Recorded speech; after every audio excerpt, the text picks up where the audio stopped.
I'm 𝗏𝗏𝗄𝗏, and you're watching a new episode of FI News Review.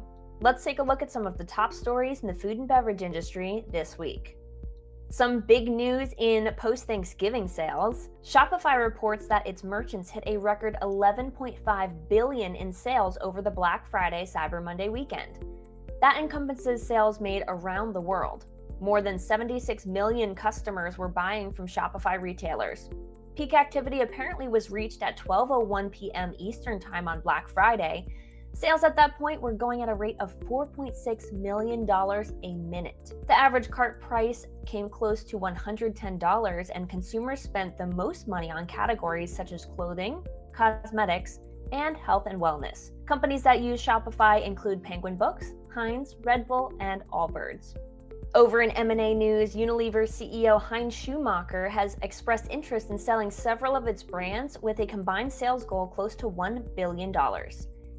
In an interview with Dutch publication FD, Schumacher said that the interest was part of an effort to streamline its food business, but he did not mention which specific brands he was interested in selling. Unilever currently owns 400 brands around the world, but lately the company has started to plan on focusing on sauces, condiments, and products specifically for food service. Agriculture giant Cargill had some tough news to share recently. The company announced plans to lay off about 5% of its global workforce as food commodity prices continue to fall. The layoffs are part of a long-term strategy that was laid out earlier this year.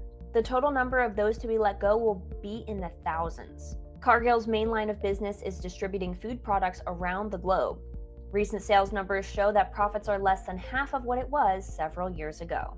Two U.S. subsidiaries of the Stoli Group have filed for Chapter 11 bankruptcy in Dallas, Texas, with $84 million in debt.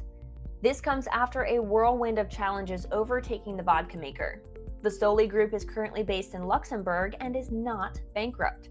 This is the latest update in the decades-long battle between the Stoli Group and the Russian government, which is trying to reclaim vodka brands that became privatized in the 1990s. Recent incidents include the seizure of two Stoli Group distilleries by the Russian government and a massive cyber attack that prevented the Stoli Group subsidiaries from properly reporting financial data. And some big news shaking up the soup world. The Campbell's company CEO Mark Clouse says he is going to retire from his role to become president of the NFL team, the Washington Commanders. He calls it, quote, a once-in-a-lifetime position. The announcement will become effective at the end of January 2025. Executive Vice President 𝗏𝗶𝗱𝗏 will take Clouse's place. 𝗏𝗏𝗏𝗏 was responsible for overseeing the integration of Sovos Brands, maker of Rao's tomato sauces, which was a $2.7 billion purchase. And that's your news roundup for this week. I'm 𝗏𝗏𝗏𝗏, and you can always check out more of our great content by clicking on this playlist. Until next time, I'm 𝗏𝗏𝗏𝗏𝗏 with the Food Institute.